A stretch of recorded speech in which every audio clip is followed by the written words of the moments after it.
Oi, turma. Nós vamos trabalhar nesse último vídeo do ciclo da disciplina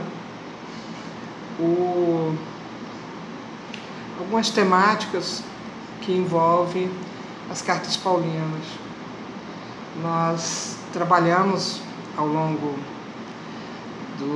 das leituras e do nosso debate na página do Facebook alguns elementos que tradicionalmente são tidos como secundários numa abordagem à leitura do Paulo e que, para mim, são eixos importantes para quem quer fazer uma leitura queer, marginal, estranha e que resgate a possibilidade de uma comunidade LGBT ler o texto bíblico e se sentir confortável nessa leitura. Então, alguns elementos eu quero resgatar com vocês e outros eu quero reforçar na redação teológica das cartas e da tradição paulina no cânon do Novo Testamento. Então, a primeira coisa que eu quero trabalhar com vocês é a seguinte: o cânon, que é o seguinte, você ter uma coletânea de textos e você vai dizer assim, esse texto é a palavra de Deus, né? No que diz respeito ao Novo Testamento, o cânon vai passar por um processo longo e que ainda está muito forte na nossa vida eclesial hoje, como cristãos e cristãs, porque tem várias maneiras de você entender o que é o cânon, a seleção de um texto, onde comunitariamente você pactua, esse texto vai ser uma referência para a gente se alimentar e pactuar como é que vai ser a nossa vida cristã. O cânon do Novo Testamento, o primeiro exercício foi do Marcião, no início do século II. Esse cara vai pegar os textos paulinos e vai preferenciar essa tradição, que é uma tradição teológica de matriz paulina, em relação a uma tradição judaica mais conservadora. O que o Marcial está fazendo é um exercício de superação da tradição judaica como matriz coercitiva de vivência da fé. Mas ele vai fazer de um jeito que vai criar um racha, e ele e as comunidades que estão naquele entorno ficaram de fora. E interessante, né? O elemento que faz com que o Marcial seja excluído depois vai ser o elemento que vai prevalecer no fortalecimento da eclesiologia. Então, o Marcial, que vai ser tido como herege, ele vai ser o principal redator, organizador das cartas que vão depois prevalecer como referência do cânon. Se você estudar a tradição literária e como é que ela se preserva na história do cristianismo, esse fenômeno ele vai se repetir várias vezes, né? Porque, na realidade, quando você discute o cânon, quem é que está com a palavra da verdade e por onde que Deus fala para a comunidade cristã, né? Você vai ter sempre umas disputas assim viscerais, né?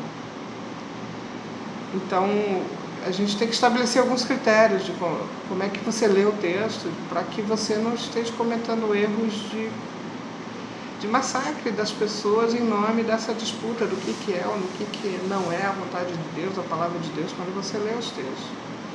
E, infelizmente, os textos de Paulo são muito utilizados de um jeito de forçar a barra nessa disputa. Então,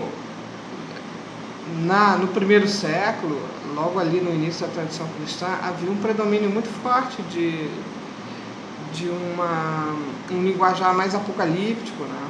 Mais escatológico, de destinação da vida humana, né? Então, a simbologia apocalíptica era muito forte na tradição cristã e ela vai sendo substituída por uma tradição mais reflexiva sobre a fé, sobre a experiência da caridade, sobre estarmos juntas, nos organizarmos, construirmos consensos. Então, existe uma coisa na teologia paulina que é apostar muito na experiência pastoral, né? E isso é legal. Nem sempre você pode tocar uma vida comunitária do enfrentamento no enfrentamento, numa simbologia mais agressiva, né? De interpretação das injustiças do mundo. Então, não é a teologia paulina uma teologia de puro enfrentamento, é uma teologia de tentativa de construção de consensos, né? E é um pouco as tensões que a gente vive de sociedade, né? Muitas vezes você tem que apostar na construção de um consenso, e já outras vezes não, você tem que apostar no enfrentamento, né? na explicitação do conflito, principalmente se há muita injustiça prevalecendo. Então, a teologia paulina, junto com outras teologias potenciais que estão no Novo Testamento, elas são caminhos de reflexão sobre possibilidades de como você pode viver sua fé hoje. Então, esse é o lugar preferencial de leitura da experiência dos textos, né? Sem muita pretensão de sacralização do texto, sem muita pretensão de eliminação do texto, né? Mas desvelar que aquele texto contém um desejo de vida comunitária e de enfrentamento dos problemas e dos conflitos que a comunidade está enfrentando internamente, nas relações das pessoas entre si, e também de sobrevivência da comunidade numa sociedade que está instaurada e que tem umas relações de opressão muito grandes sobre a vivência cristã, pelo menos ali no contexto do primeiro século. Os cristãos estão sobrevivendo a uma sociedade extremamente injusta, né, e tentando criar mecanismos de sobreviver nesse cenário. Então, avaliem isso como ferramentas, né?